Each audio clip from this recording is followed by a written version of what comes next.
इसका एक illegal friend Pakistan में था। जब ये पाकिस्तान छोड़ के भारत में आई सीमा हैदर, उस वक्त वहां पर एक जिस प्रकार से यहाँ सचिन को गच्चा दे करके बहकाकर फुसलाकर और उसको गुमराह करके उसके साथ ये रह रही है, और सचिन भी इसके साथ अपराध करने पर तुला हुआ है, इसको भारत में घुसाया है। उसी प्रकार से एक व्यक्ति जो पाकिस्तानी व्यक्ति है, वो व्यक्ति वहां पर अच्छी जगह नौकरी करता है, इसके साथ इलीगल रूप से वो वहां पर रह रहा था और रात दिन इसके साथ वहां पर वो रहता था।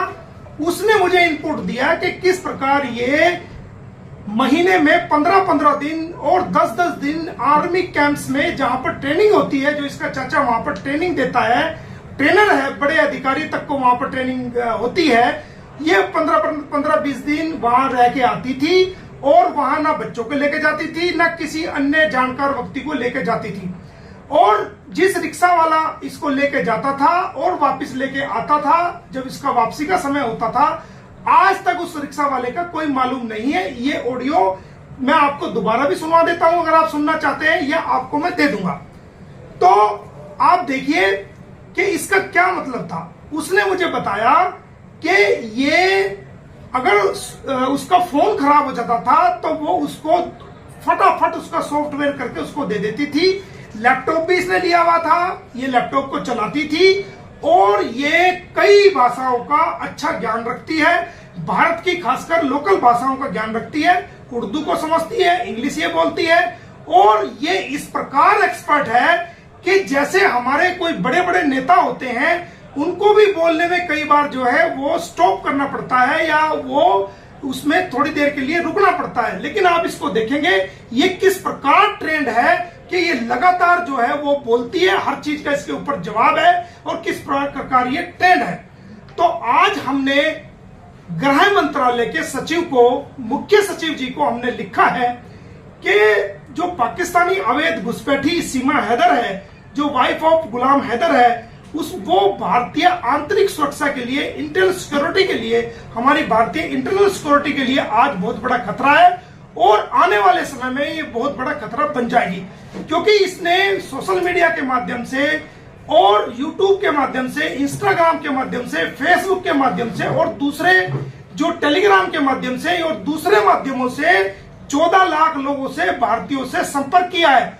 उनमें से कुछ, जो 14 लाख लोगों में से ये भी हो सकता है कि कुछ हमारे जो भारत के लोग हैं वो गृह मंत्रालय में काम करते हों, यह भी हो सकता है कि उनमें से कुछ डिफेंस मंत्रालय में काम करते हों, यह भी हो सकता है कि उनमें से कुछ फॉरेन मिनिस्ट्री में या फॉरेन डिपार्टमेंट में काम करते हों, और यह भी हो सकता है कि उनमें से, उनके परिवार में से, या वो खुद नेवी में भी हो, आर्मी में भी हो और वायुसेना में भी हो और दूसरे अहम डिपार्टमेंट में वो लोग कार्य करते हो।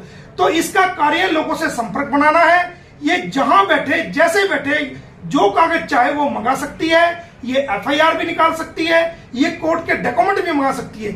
इसको देखकर हमें लगता है कि ये एक बहुत बड़ी साजिश का हिस्सा हो सकती है और इसको, ये बहुत बड़ी ट्रेंड है। इसको खुले रूप में भारत में छोड़ा जाना भारत की आंतरिक सुरक्षा के लिए खतरा है। और इसको हमने आज जो मांग की है गृह मंत्रालय से, वो ये मांग की है कि इसको तुरंत प्रभाव से डिटेंशन सेंटर के अंदर रखा जाए, क्योंकि जमानत जब हुई है, जमानत में 1.5 अरब भारतीयों में से, 1 अरब 50 करोड़ भारतीयों में से किसी भी व्यक्ति ने कोर्ट में ये अंडरटेकिंग नहीं दी है कि सीमा को हम शेल्टर प्रोवाइड कराएंगे, उसकी अच्छाई बुराई का हम जिम्मेदार होंगे, या उसको घर, उसको छत हम प्रोवाइड कराएंगे, या उसके खाने पीने का इंतजाम हम करेंगे। जबकि ये फॉरेन पॉलिसी के अंदर, भारतीय फॉरेन पॉलिसी के अंदर ये कानून है, पाकिस्तान के मामलों में जो भी पाकिस्तानी भारत में वीजा लेके भी कोई आएगा, तो जिसके यहां वो आएगा तो वो एफिडेविट के रूप में भारत सरकार को, और जो एफआरओ है, जब फॉरेन रजिस्ट्रेशन ऑफिस होता है डीसीपी ऑफिस में, वहां पर एक अंडरटेकिंग देगा एफिडेविट के रूप में कि इसका जिम्मेदार मैं रहूंगा, ये किसी प्रकार का क्राइम नहीं करेगा। लेकिन सीमा हैदर के मामले में किसी ने कोई अंडरटेकिंग आज तक नहीं दी कि ये शेल्टर हम देंगे, ये हमारे घर में रहेगी। केवल इसकी खुद की अंडरटेकिंग है कि मैं नेत्रपाल के यहां रह रही हूं। किसी व्यक्ति के पाकिस्तानी व्यक्ति के ये कह देने से कि मैं यहां रह रही हूं, वो अंडरटेकिंग को नहीं माना जाएगा जब तक कि उस घर का मालिक खुद लिख के ना दे। तो ये बहुत बड़ा खतरा हो गई है। लोगों से संपर्क करना इसके बाएं हाथ का खेल है।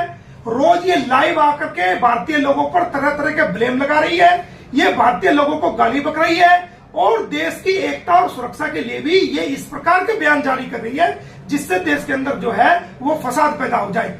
इसके अलावा जो हमने जो मांग की है, एक तो हमने मांग की है कि इसको डिटेंशन सेंटर में इसको रखा जाए, इसको खुला ना छोड़ा जाए। दूसरा हमने मांग की है कि इसकी डॉक्टर एपी सिंह की क्या भूमिका इसको भारत में लाने के लिए रही है, क्योंकि हमें पता चला है जो हमने हमारी जांच में जो मैंने केसेस के अंदर अपनी जांच की है, उस जांच के अंदर हमें पता चला है जो तमाम 2 महीने से मैं जो इस केस को कर रहा हूं, उस जांच के अंदर हमें पता चला है कि ये प्रथम बार जो पाकिस्तान से दुबई के रास्ते में होती हुई आई, अकेली आई थी और वो प्रथम बार 10/3/2023 को नेपाल में आई थी और लगभग ये 7 दिन के करीब ये वहां जो ना इसका स्टे था। उस स्टे के दौरान ये भारत की सीमाओं में इसने एंट्री की है, भारत की सीमाओं में ये घुसी है और सचिन इसको लेके आया है और इसने पूरी रेकी की है कि किस प्रकार जो है बॉर्डर को फांदा जाएगा, किस प्रकार बॉर्डर को क्रॉस किया जाएगा, कहां से जो है दिल्ली की पोखरा काठमांडू से कहां से दिल्ली की बस मिलेगी और कहां से टिकट खरीदा जाएगा। इसको पूर्ण रूप से रेकी करके गई है और पूर्ण रूप से ये सारी ट्रेनिंग लेकर के एक चीज को अभ्यास करके जो है 7 दिन के अंदर इसने किया है और फिर ये भारत में भी सलाह मशवरा करके गई है।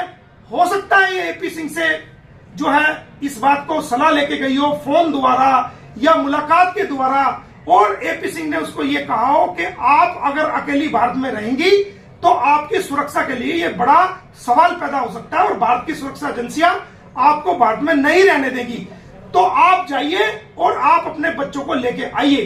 तो उसी कानूनी सलाह को जो दी गई थी को मानते हुए ये दोबारा जो है वो 10/5/2023 को सेकंड टाइम में दुबई के रास्ते होते हुए नेपाल आई है और देखेंगे कि इसको कोई परेशानी नहीं हुई क्योंकि ये पहले रेकी करके जा चुकी थी। ये डायरेक्ट वैन से, ये कहती है काठमांडू से पोखरा तक ये वैन का इस्तेमाल करती है, ये एफआईआर के अंदर लिखा हुआ है और पोखरा से दिल्ली के लिए ये डायरेक्ट बस पकड़ती है और 13/5/2023 को मैं आपको बता दूं कि जो एफआईआर के अंदर लिखा हुआ है कि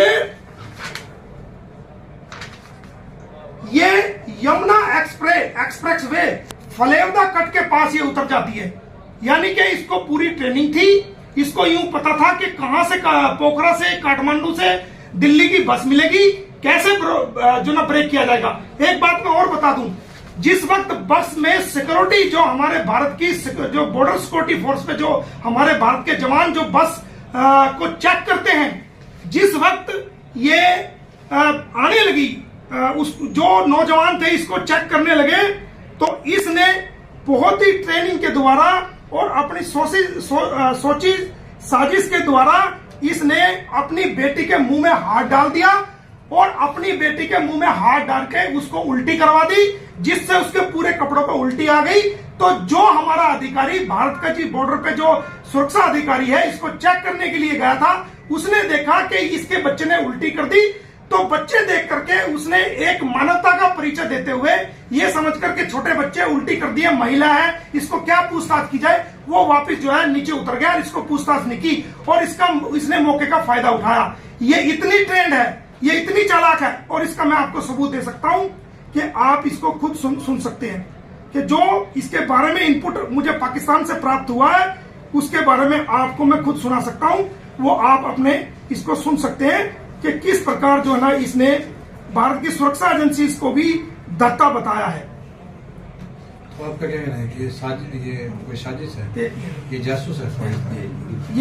ये सुनो, सुनिए।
या वो ये दे देंगे है हमारे पास, आप सिर्फ उल्टी वाली छोड़, एक हमने एक ही जवाब दे दो, उल्टी वाली छोड़ो, बंद कर देगा इसको यार, आज ले बच्चे तो पूछ लेंगे ना थोड़ा सा लाओ।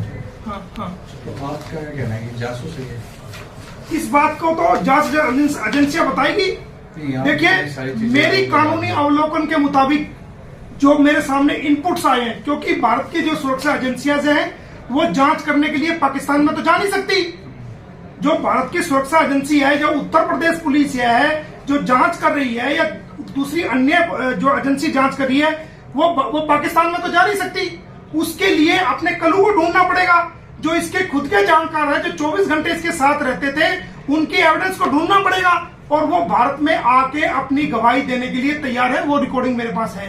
आपके आरोप बहुत ज्यादा है, तो क्या आप तो उसके सीधे आरोप नहीं, आप सीधे तौर पर आरोप नहीं है, आरोप नहीं है ये हमारा ये कहना है। हमने आज गृह मंत्रालय को लिखा है कि ये ट्रेनिंग सेंटर में 15 से 20 दिन रुक के आती थी, और ये कंप्यूटर चलाने में एक्सपर्ट है, ये सॉफ्टवेयर करने में एक्सपर्ट है, कई भाषाओं का इसको ज्ञान है। जब इसने नेपाल बॉर्डर को क्रॉस किया, उस वक्त इसने एक बेटी के मुंह में हाथ डाल करके उल्टी करवा दी, ताकि जो सुरक्षा अधिकारी वहां पर चेक करने के लिए बॉर्डर पे हमारे अधिकारी होते हैं, वो देख करके नीचे उतर गया।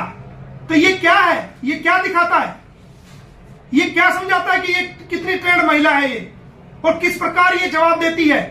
ये भारत के लोगों को मूर्ख बना रही है, ये देश की एजेंसीज को, भारत सरकार को मूर्ख बनाने की कोशिश कर रही है। ये क्या है? और जो इनपुट आए हैं, हमने इनपुट आपको तमाम सुनवाए हैं, तो उन इनपुट के आधार पर जो है हमारी जांच एजेंसियां जांच करनी चाहिए। लेकिन हमारी जांच एजेंसियां पाकिस्तान में नहीं जा सकती, वहां जाकर के कंफर्म नहीं कर सकती, वहां जाकर के जांच नहीं कर सकती। हमारी जांच एजेंसियों को उन लोगों की गवाही को लिखना होगा जिन लोगों ने आंखों से इसको ट्रेनिंग कैंप में जाते हुए और रहते हुए देखा है। और ये जो मेरा गवाह है, ये भारत में आकर के सुरक्षा एजेंसी इसके सामने भी गवाही देने के लिए तैयार है, ये कोर्ट में आकर के गवाही देने के लिए तैयार है। ये इसने मुझे कहा है कि मेरा नाम कोर्ट में आप लिखवा दीजिए, मेरा नाम गवाही में आप लिखवा दीजिए। और इसके अलावा इस व्यक्ति ने ये कहती है कि मैं सचिन से प्यार के लिए वापस आई हूं। तो अगर ये सचिन से प्यार के लिए आई है, तो दोस्तों मैं आपको कुछ दिखाना चाहता हूं। आप देख सकते हैं कि ये क्या चीज है, वो आप देखिए कि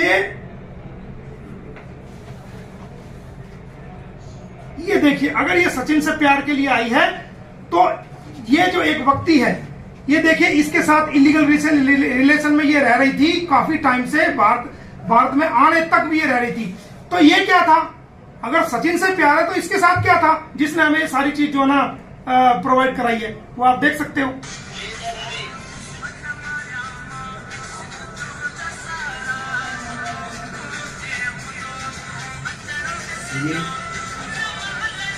आप देख सकते हो, कोई दिक्कत नहीं है।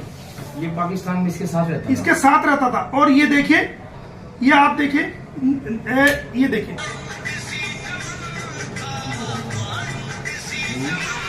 आपने जो मेरे मंत्रालय को लिखा है ना, रुक जा यार, उठा के थोड़ी देर रुक जा, विजुअल कर ले, उठाना जी, रुक जा थोड़ी देर। गृह मंत्रालय वाला दिखा दो एक बार, रख दो थोड़ी देर।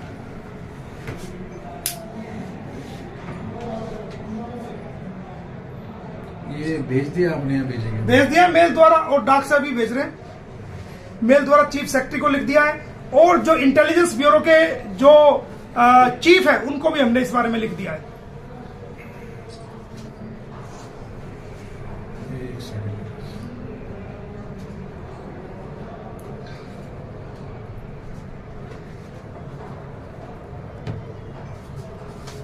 कि ये सीमा हैदर भारत की आंतरिक सुरक्षा के लिए बहुत बड़ा खतरा है। चला दे तुम